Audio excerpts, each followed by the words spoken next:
Hello! Let's do some review about what we learned back in grade periods 1 and 2. Let's start with pitch. So pitch, remember, is our actual notes in music. We can't have music without our pitches, right? Well, that's not true, but pitches are really important. And so it's important for us to know how to hear those pitches and distinguish them. So if I played this note, for example, and then I played this note, was that second note higher or lower? It was lower, right? Because the original note was here. Ah, ah. It was a lower note, definitely. What about these two notes?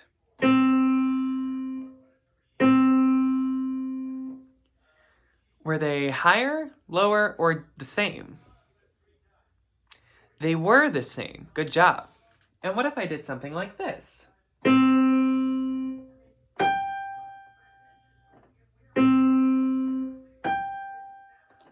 Was the second note higher, lower, or the same? It was higher. Exactly. Great job. Great job. Now, we also talked about dynamics, which are also really important in music. And can you remember what dynamics are?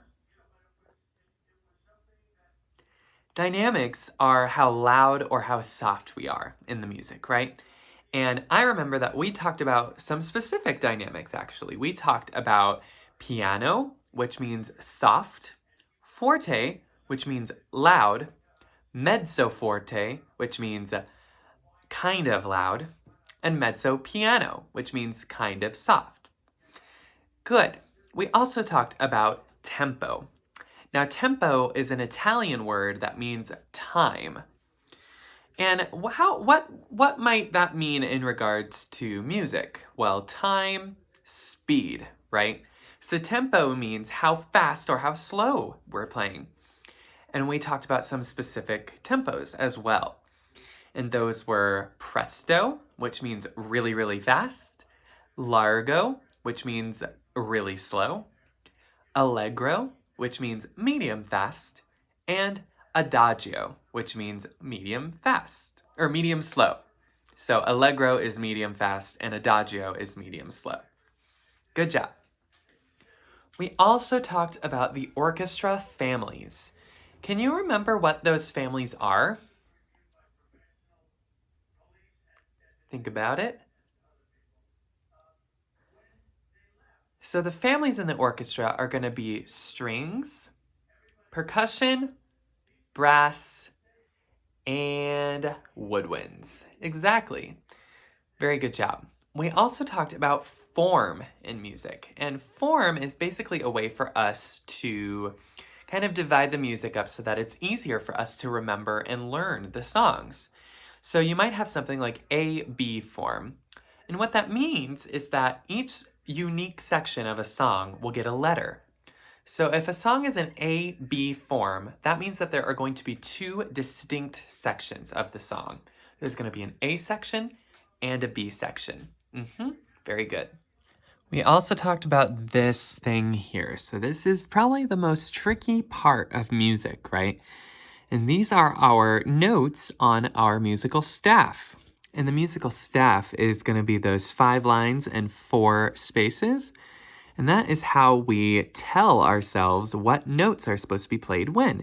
It's kind of like a language for music. So whenever we see these notes, they're always going to mean the same thing every time. And that's how we know which note to play.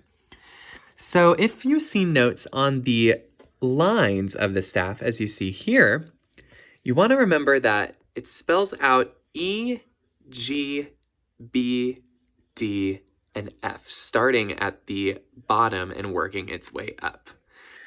So the very first line is E, the second line is G, the third line is B, fourth line is D, and the fifth line is F. And a good way to remember this is by thinking every good boot does fit. That little saying. And the reason that helps us is because the first letter of each of those words is the letter that we need to put on our staff. Good job. Over here, for the spaces, you can see these notes are not on lines, but they're sitting on the spaces in between the lines. The notes that we use here are going to be F, A, C, and E, starting from the bottom and working our way up. You'll notice that those letters spell out the word face. So that's easy to remember because you just think to yourself, face for space. Space meaning the spaces on the staff. So face for space, and every good boot does fit. And those are our notes on the staff. Great job. Okay, friends, the last thing that we talked about were our note durations, or better known as rhythms. And so starting way over here, that little guy with the flag on it, that is going to be our 8th note. And we represent the 8th note with the word T. And an 8th note gets 1/2 of a beat. Right next to the 8th note, right here, this one here, that is going to be our quarter note. And the quarter note is represented by the word ta. And a quarter note gets 1 beat. Next to the quarter note is a half note, represented by the word toe. And it gets 2 beats. Finally, here we have a whole note, which gets 4 beats, and we say the word two. Now, we also talked about rests, and rests are going to be just exactly the same as notes, except for they are played silently, so no sound. So in the same order, starting here, that little thing that looks like a 7 with a dot on it is going to be our 8th rest, which means that it's going to get 1/2 of a beat of silence. Next to it, this squiggly thing, that's going to be a quarter rest.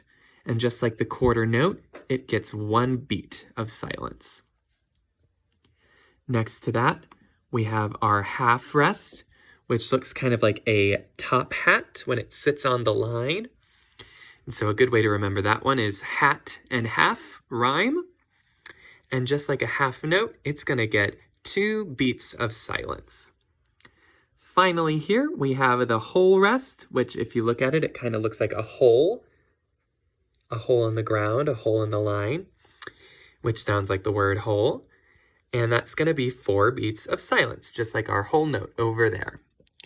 So those are our rhythmic durations that we have talked about so far in music class. So we're going to keep on reviewing these, and good job.